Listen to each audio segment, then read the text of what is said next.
Hello दोस्तों, कैसे हैं आप सब। हिंदी मिरर विश्वनीति चैनल में आपका फिर से स्वागत है।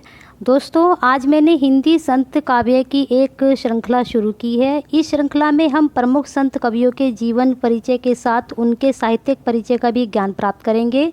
दोस्तों, भक्ति काल दो धाराओं में वर्गीकृत है, निर्गुण और सगुण। इसमें सबसे पहले हम निर्गुण धारा के संत धारा को ले रहे हैं। इसमें हमने संत काव्य धारा के प्रमुख कवि कबीर को लिया है। इस वीडियो को देखने से पहले दोस्तों, अगर आपने चैनल को सब्सक्राइब नहीं किया है तो सबसे पहले चैनल को सब्सक्राइब कर बेल आइकन को क्लिक कर दीजिए। तो चलिए दोस्तों, शुरू करते हैं कबीरदास जी का जीवन परिचय। इसमें सबसे पहले हम कबीरदास जी के बारे में जानेंगे। संत कबीरदास भक्ति काल के सबसे महत्वपूर्ण हस्ताक्षर हैं।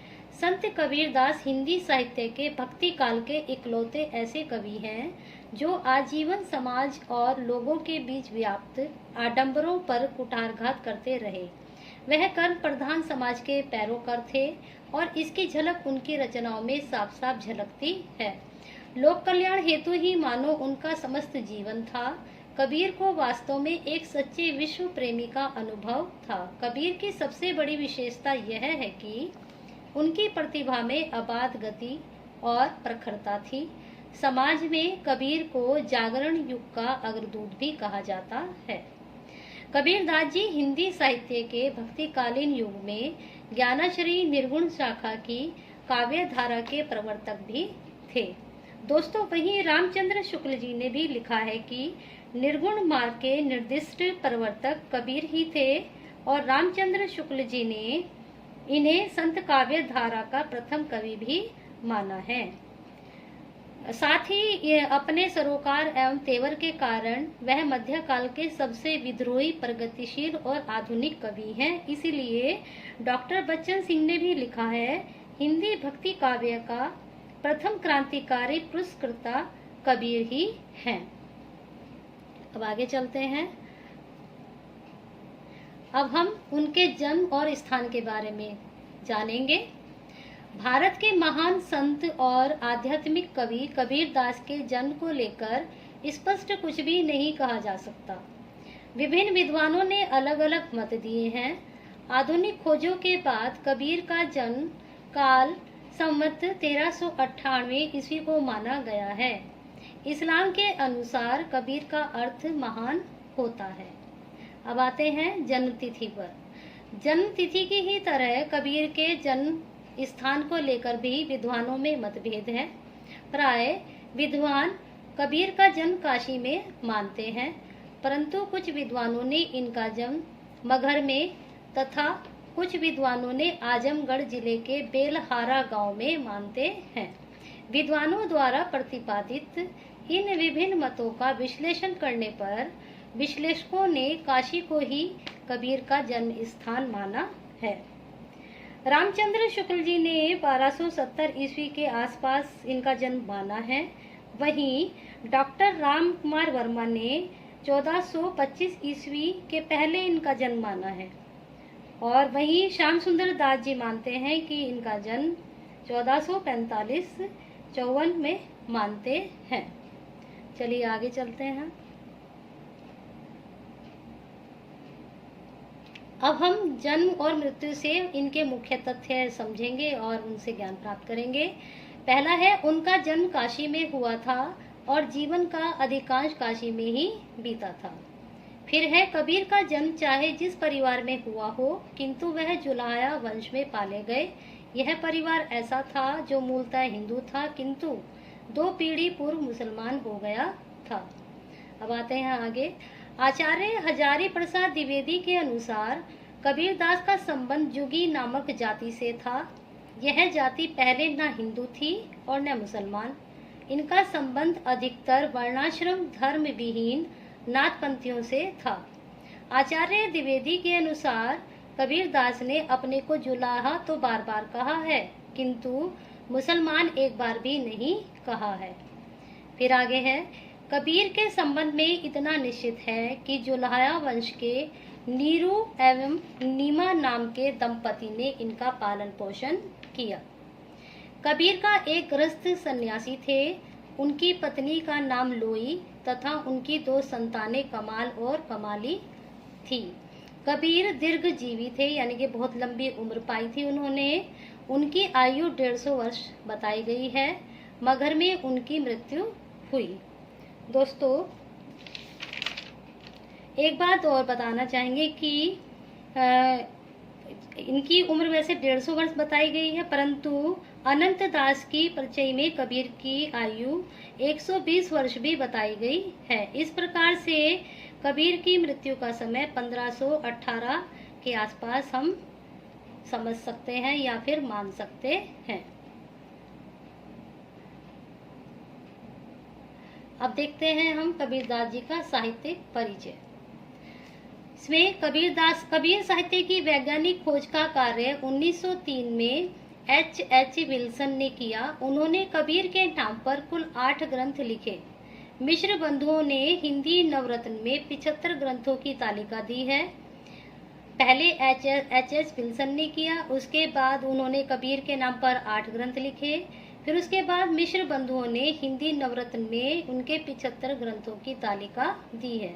वहीं डॉक्टर रामकुमार वर्मा ने हिंदी साहित्य जो उनका ग्रंथ है आलोचनात्मक इतिहास में 61 ग्रंथों की सूची दी है।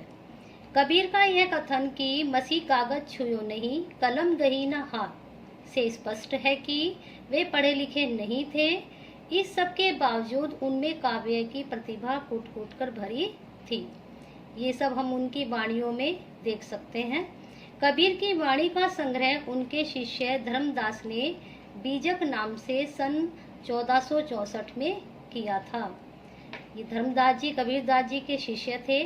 जब कबीरदास जी बोलते जाते थे, ये उसको संकलित करते जाते थे। बीजक के 3 भाग किए गए हैं, रामायणी, शबद या पद, शबद को पद भी बोला गया है, और साखी। अक्सर ये प्रश्न पूछा जाता है कि कबीरदास जी पढ़े लिखे नहीं थे, तो फिर उन्होंने इतना सब लिखा कैसे? तो हम लोग जब जवाब देते हैं कि धर्मदास जी इनके शिष्य थे, उन्होंने उनके दोहों को और उनकी वाणियों को संकलित किया था। चलिए आगे चलते हैं। अब हम समझेंगे रामायणी और शबद साखी के बारे में। सबसे पहले हम रामायणी को लेंगे। रामायणी में संसार संबंधी विचार है। रामायणी का अर्थ रामायण है। यह चौपाई और दोहा छंद में है, यानी कि जो रामायणी लिखी गई है वह चौपाई और दोहा छंद में है और इसका अर्थ रामायण लिया गया है। इसकी भाषा ब्रज भाषा और पूर्वी बोली है। अब आते हैं शबद पर। शबद या पद, शबद को पद भी बोला गया है, में ब्रह्म संबंधी विचार हैं। शबद का अर्थ शब्द से लिया गया है। यह गे पद छंद में है। अब देखिए, रामायणी तो दोहा और चौपाई में थी, यह गे पद छंद में है। यह भी रामायणी की तरह ही ब्रज भाषा और पूर्वी बोली भाषा में है। अब आगे है साखी। साखी में जीव संबंधी विचार हैं। इसका अर्थ साक्षी से लिया गया है। जब आप किसी चीज या वस्तु के साक्षी होते हो तब उसका अर्थ साक्षी से लिया गया है, यानी कि साखी। यह दोहा छंद में है। राजस्थानी, पंजाबी और खड़ी बोली इसकी भाषा है। रामायणी की भाषा ब्रज और पूर्वी है, शबद की भी वही है, लेकिन साखी की राजस्थानी, पंजाबी और खड़ी बोली है। आगे चलते हैं। अब हम इनकी रचनाओं के महत्वपूर्ण तत्वों को समझेंगे। इसमें सबसे पहले है रामायणी शब्द का प्रयोग 3 अर्थों में हुआ है। हमने रामायणी को लिया है पहले, जिसमें संसार में जीवों के रमण का विवेचन हुआ है। परम तत्व में रमण कराने वाली एक छंद विशेष, जिसके प्रत्येक चरण में 16 मात्राएं होती हैं। अभी बताया था कि ये दोहा और चौपाई छंद में है। अब है साखी। साखी शब्द संस्कृत के साक्षी का तद्भव है, यानी कि जो साखी शब्द है, जो संस्कृत का जो शब्द साक्षी है उसका तद्भव है। साक्षी का अर्थ होता है गवाह। गवाह के लिए संस्कृत में साक्ष्य शब्द है, यानी कि जो गवाह शब्द है वह संस्कृत में साक्ष्य है। साक्षी वह है जिसमें स्वयं अपनी आंखों से तथ्य देखा हो। साक्ष्य का अर्थ है आंख से देखे हुए तथ्य वर्णन। यहाँ पर कहने का तात्पर्य यह है कि कबीरदास जी ने जो अपनी आंखों से देखा, समझा, उन्होंने वही लिखा। हिंदी में साखी शब्द साक्षी और साक्ष्य अर्थात गवाह और गवाही दोनों अर्थों में प्रयुक्त हुआ है। कबीर ने शब्द का प्रयोग दो भावों को ध्यान में रखकर किया। एक तो परम तत्व के, पहले हमने रामायणी समझा, उसके बाद साखी, अब आ गया हमारा शब्द।